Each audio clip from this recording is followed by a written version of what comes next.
What do you want to do? Let's go skin fade, man. Take everything pretty short, going to the beach.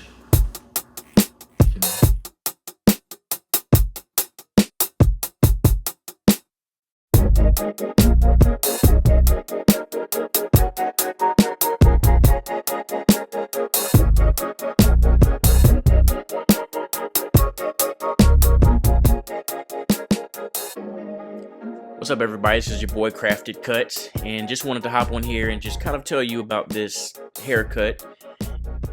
Probably one of my favorite cuts to do. It's a medium skin fade, but I like to get creative with it. You can do a regular medium skin fade, which is just a medium line across the head, or you can drop it. And so with this haircut, just got a little creative. It's a medium drop skin fade, and what I'm doing in the back is I'm making it a V shape.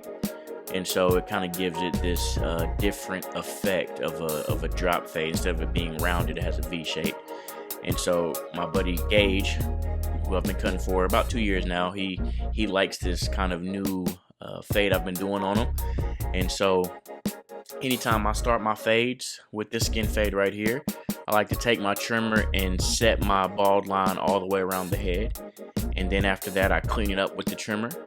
And then after that step, I come in with my clipper open and set my next guideline all the way around the head. And then that's how I like to do my guideline. So then once I set the clipper open all the way around the head, I'll come back and I'll close the clipper.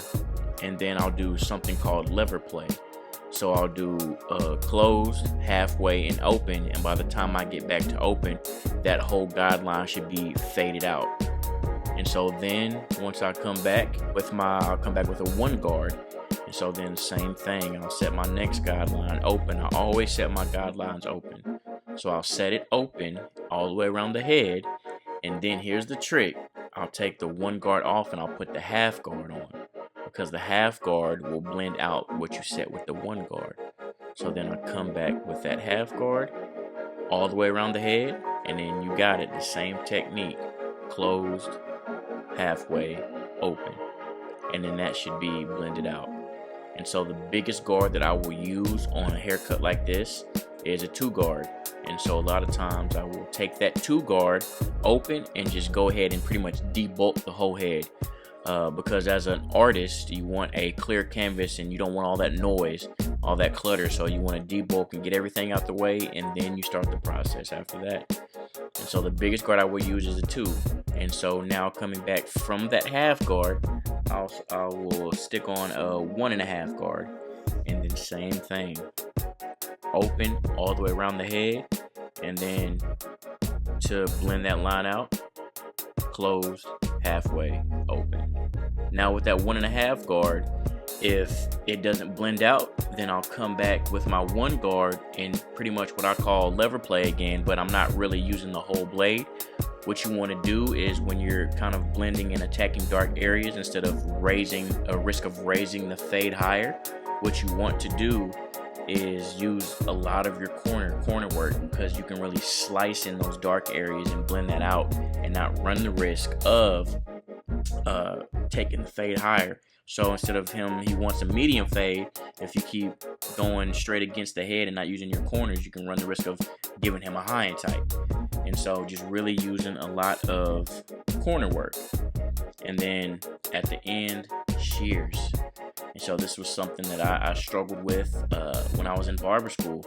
And so just really building that technique of being able to cut, and then once you cut, like palm your comb, cut, grab your shears. So it's a lot of palming your shears and your comb. But at the end of the day, man, it was something that I really grew in and wanted to get better at. So a lot of hours just really palming your shears, palming your comb. So after I do that, then I come back with my trimmer, and I like to, it's pretty much putting the picture in a frame. So now after the fade is done, after the shear work is done, coming back with my trimmers and just putting everything in a nice box, I like to say.